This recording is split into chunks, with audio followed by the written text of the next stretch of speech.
वक्फ संशोधन विधेयक भारतीय राजनीति के लिए एक ऐतिहासिक मोड़ साबित हो रही है। वक्फ विधेयक 2025 जिसे नरेंद्र मोदी सरकार ने बड़े जोर शोर से संसद में पारित करवाया, अब उसी सरकार के गले की फांस बनता दिख रहा है। आपको बता दें कि इस विधेयक के खिलाफ देश भर में मुस्लिम समुदाय का गुस्सा सड़कों पे फूट पड़ा है। मणिपुर से लेकर उत्तर प्रदेश तक, कर्नूल से ले कोलकाता तक, कालापचा बांधकर नमाज अदा करने से लेकर के विशाल प्रदर्शन तक यह आंदोलन अब एक जन आक्रोश में तब्दील हो चुका है, जिसकी दूसरी ओर जो है एनडीए गठबंधन में सहयोगी दलों के बीच दरारें जो हैं साफ दिख रही हैं। क्या ये वक्फ कानून वापस होगा? क्या मोदी सरकार इस संकट से उबर पाएगी, या फिर ये बीजेपी की उस अहंकारी सत्ता का अंतिम अध्याय साबित होगा जो पिछले 11 सालों से अल्पसंख्यकों को निशाना बनाती रही है? आपको बता दें कि वक्फ विधेयक 2025 को संसद में पारित कराने के बाद प्रधानमंत्री नरेंद्र मोदी ने इसे सामाजिक, आर्थिक न्याय, पारदर्शिता और समावेशी विकास की दिशा में एक ऐतिहासिक कदम करार दिया था और उन्होंने दावा किया था कि ये कानून जो है वक्फ बोर्डों में व्याप्त भ्रष्टाचार को खत्म करेगा और मुस्लिम समुदाय के गरीब तबके को लाभ पहुंचाएगा। लेकिन मुस्लिम समुदाय इसे अपनी धार्मिक स्वतंत्रता और संपत्तियों पे सीधा हमला मान रहा है। वहीं इस विधेयक के मुख्य प्रमुख प्रावधानों ने आग में घी डालने का काम किया है। वक्फ बोर्ड में गैर मुस्लिम सदस्यों की नियुक्ति, संपत्ति विवादों का फैसला सरकारी अधिकारियों को सौंपना और वक्फ बाय यूजर की मान्यता खत्म करना, ये ऐसे कदम हैं जिन्हें मुस्लिम संगठन और नेता असंवैधानिक और सामुदायिक पहचान के खिलाफ बता रहे हैं। आपको बता दें कि all India Muslim personal law board ने इस विधेयक को संविधान के अनुच्छेद 25 और 26 का उल्लंघन करार देते हुए सुप्रीम कोर्ट में याचिका दायर की है।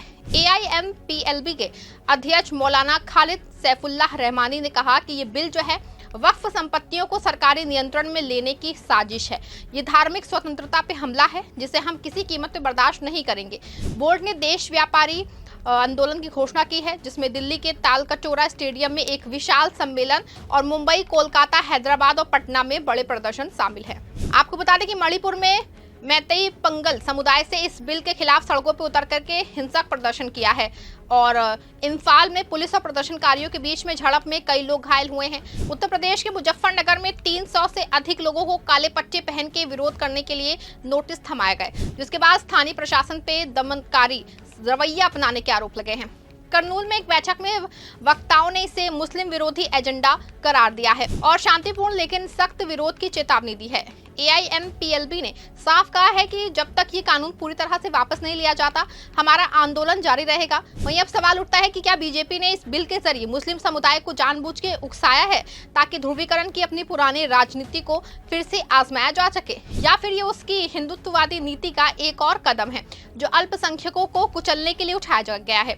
आपको बता दें कि 2014 और 2019 में प्रचंड बहुमत के साथ सत्ता में आई बीजेपी को 2024 के लोकसभा चुनावों में करारा झटका लगा और 240 सीटों पे सिमट के ये पार्टी अब सहयोगी दलों JD, TDP, LJP और RLD के भरोसे सत्ता चला रही है। लेकिन वक्फ बिल ने इस गठबंधन की नींव को हिला के रख दिया है।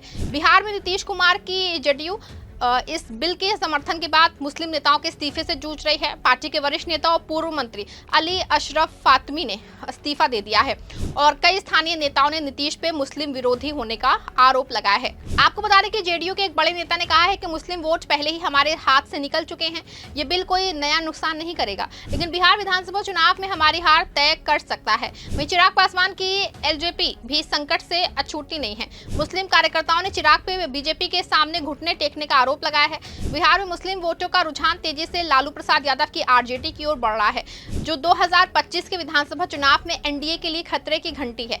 आंध्र प्रदेश में चंद्रबाबू नायडू की TDP इस बिल के समर्थन को लेकर के असमंजस में है। सूत्रों के मुताबिक नायडू मुस्लिम समुदाय के दबाव में इस कानून के खिलाफ स्टैंड ले सकते हैं। TDP के एक नेता ने कहा कि हमारा आधार मुस्लिम और ईसाई समुदायों में भी है, इस बिल का समर्थन हमारे लिए आत्मघाती होगा। उत्तर प्रदेश में जयंत चौधरी की RLD भी संकट में है। पार्टी के मुस्लिम नेता शहजेब रिजवी ने इस्तीफा दे दिया है और बीजेपी पे सांप्रदायिक साजिश का जो है वो आरोप लगाया है। मणिपुर में बीजेपी माइनॉरिटी मोर्चा के अध्यक्ष के घर को आग के हवाले कर दिया गया क्योंकि उन्होंने इस बिल का समर्थन किया था। वहीं ये साफ है कि सहयोगी दल बीजेपी के इस फैसले से खुश नहीं है। सवाल ये है कि क्या ये बिल खुले तौर पे बगावत करेंगे या फिर मोदी के दबाव में चुपचाप घुटने टेक देंगे। आपको बता दें कि बीजेपी और मोदी सरकार इस बिल को पारदर्शिता और भ्रष्टाचार के खिलाफ लड़ाई के रूप में पेश कर रही है। केंद्रीय गृह मंत्री अमित शाह ने संसद में कहा कि ये बिल मुस्लिम धार्मिक मामलों में दखल नहीं देता है, बल्कि संपत्तियों को निजी लाभ के लिए लीज पे देने वालों को पकड़ेगा।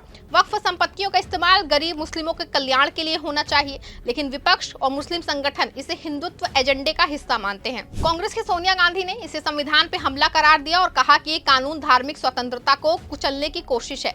AIMIM के असदुद्दीन ओवैसी ने इसे मुस्लिम संपत्तियों पे सरकारी कब्जे की साजिश बताया और चेतावनी दी कि ये बिल बीजेपी के अल्पसंख्यक विरोधी नीति का चरम है। वहीं पहली बार नहीं है जब मोदी सरकार पे अल्पसंख्यक विरोधी नीतियों का जो है वो आरोप लगा हो। नागरिकता संशोधन कानून, राष्ट्रीय नागरिक रजिस्टर और ट्रिपल तलाक कानून जैसे कदमों ने पहले भी मुस्लिम समुदाय को नाराज किया है, लेकिन वक्फ बिल का विरोध बहुत बड़ा है क्योंकि ये सीधे उनकी धार्मिक और सांस्कृतिक पहचान से जुड़ा है।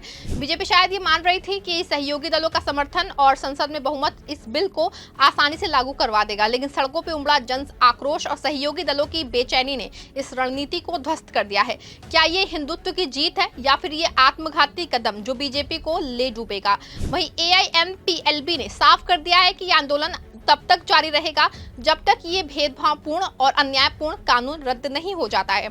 दिल्ली के तालकटोरा स्टेडियम में 15 अप्रैल को एक विशाल सम्मेलन की योजना है जिसमें लाखों लोग शामिल होंगे।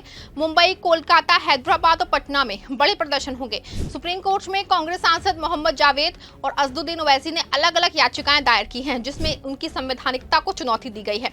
वहीं अगर अदालत इस बिल के खिलाफ फैसला सुनाती है तो ये मोदी सरकार के लिए करारा झटका होगा, जिसको लेकर सहयोगी दलों का दबाव भी बढ़ गया है।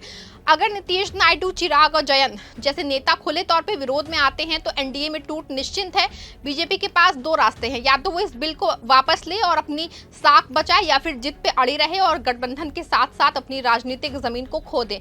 अब देखना होगा कि भयंकर विरोध के बाद सरकार बैकफुट पे आती है या फिर उसी तरह से हिटलर शाही जारी रहती है। मोदी सरकार ने पहले दिन से ही जनता को धोखा देने का काम किया है। जितने भी वादे उन्होंने सरकार के द्वारा जो है किए गए हैं वो एक भी वादे पूरे नहीं हुए हैं। बावजूद इसके सरकार की नाकामी के चलते देश आर्थिक मंदी की दलदल में धंसता चला जा रहा है, लेकिन सरकार सब कुछ चाक चौबंद होने का दावा कर रही है।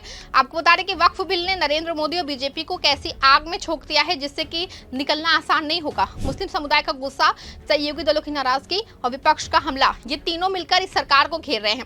बीजेपी इसे अपने हिंदुत्व की जीत के रूप में देख सकती है, लेकिन हकीकत ये है कि ये एक आत्मघाती कदम साबित हो सकता है। क्या मोदी संकट से उबर पाएगी या फिर उनकी सत्ता के पतन की शुरुआत जो है वो होगी? ये लड़ाई अब संसद से सड़कों तक पहुंच चुकी है और इसका असर 2025 के बिहार चुनावों से लेके 2029 के लोकसभा चुनाव तक दिखेगा। इस खबर फिलहाल बस इतना ही। आप देखते रहें 4 PM। धन्यवाद।